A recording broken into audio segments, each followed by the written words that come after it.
Uzun HTML dersligi 23 qism HTML tag-code elementi. Tag-code elementi deganimiz dal HTMLdagi script elementi bo'lib, script xatkuch orqali abont bo'likining tag-code'iga aniqlab beramiz. Masalan, JavaScriptga bu orqali aniqlab beramiz. Script elementiga bevosita tag-code jumlalarni yozishga va yoki asosiy xarakterdan foydalanib sirtqi tag-code hujjatini so'ndirib ishlatish mumkin bo'ldi.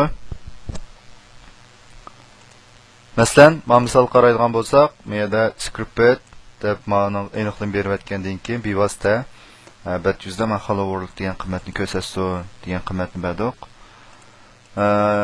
Ma'qulolat bersak bo'ldi yoki mazmunni biz Uyg'ur.js deganning ichiga ilib, ma'qulolatda buni torbatga so'ndirib ishlasak bo'ldi. JavaScript ko'pincha rasm mashg'uloti, harakatga e'lon kodlari, uchur jadvalini tekshirish va mazmun yanglish uchurlarini boshqarish ishlatadi. Uni biz HTML bilan aralashtirib, so'ndirib ishlatamiz. Ikkinchi HTMLdagi NoScript xatkuchi. Agar tor ko'rgich tag-code'ni qo'llamasa, NoScript xatkuchi orqali askartish uchurini ko'rsatishni amalga oshiramiz.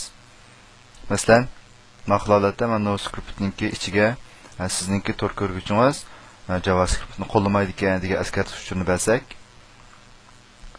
faqat tor ko'rgich tag-code qo'llamagan yoki qo'llash chekliga ahvol ostida uning ichidagi mazmunlar, ya'ni ichidagi yozilgan mazmun ko'rindi.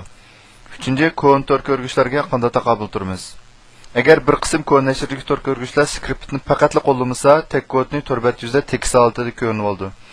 Bu xil ahvolningki yuz berishni oldini olish uchun izohat berish xatkuchini qo'shib qo'yamiz.